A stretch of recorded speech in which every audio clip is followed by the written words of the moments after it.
ഏതൊരു ബന്ധവും നിലനിർത്തുന്ന പശ എന്ന് പറയുന്നത് ശരിക്കും കാരുണ്യമാണ്.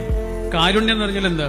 നമ്മുടെ കൂടെ ജീവിക്കുന്ന മനുഷ്യന് ഓരോ സമയത്ത് ഓരോ തരത്തിലുള്ള മനസ്സിന്റെ മാറ്റങ്ങൾ ഉണ്ടാവും. അതെല്ലാ മനുഷ്യനുണ്ടാവും. ഒരാളും എല്ലാ സമയത്തും ഒരുപോലെ ആവില്ല. ഈ മനുഷ്യന്റെ മാറ്റങ്ങളില്ലേ, അതിനെ ഉൾക്കൊള്ളാനുള്ള ഒരാളുടെ മനസ്സിന്റെ പേരാണ് കാരുണ്യം. കാരുണ്യത്തിന് എന്താ അറബിയിൽ പറയാ? റഹ്മാൻ അല്ലേ പറയാ. ഈ റഹ്മാൻ എന്നുള്ള വാക്കിന് വേറൊരു അർത്ഥം കൂടിയുണ്ട്, ഗർഭപാത്രം എന്നാണ്. ഈ ഗർഭപാത്രവും കാരുണ്യവും തമ്മിൽ എന്തെങ്കിലും ബന്ധമുണ്ടോ? ഒരു ചെറിയ ബന്ധമുണ്ട്. ഗർഭപാത്രം എന്ന് പറഞ്ഞാൽ 3-4 സെന്റിമീറ്റർ മാത്രം വലിപ്പമുള്ള ഒരു ചെറിയ പാത്രമാണ്. ഒരു ചെറിയ കുഞ്ഞായി ജനിക്കുന്നത് മുതൽ ഉള്ള ഒരു പെൺകുട്ടിയുടെ ഉള്ളിലെ ചെറിയൊരു അറയാണ്. 3-4 സെന്റിമീറ്ററേ ഉള്ളൂ. ആ 3-4 സെന്റിമീറ്റർ മാത്രം വലിപ്പമുള്ള ചെറിയ അറയാണ് 3-4 കിലോ വലുപ്പമുള്ള ഒരു കുട്ടിക്ക് വേണ്ടിയിട്ട് സ്വയം വികസിക്കുന്നത്. കാരുണ്യം എന്ന് പറഞ്ഞാൽ എന്താ?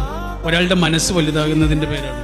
നമ്മുടെ കൂടെ ജീവിക്കുന്ന ഒരു മനുഷ്യന് എല്ലാതരം മാറ്റങ്ങളും ഉണ്ടാവും. ആണാണെങ്കിലും പെണ്ണാണെങ്കിലും ഉണ്ടാവും.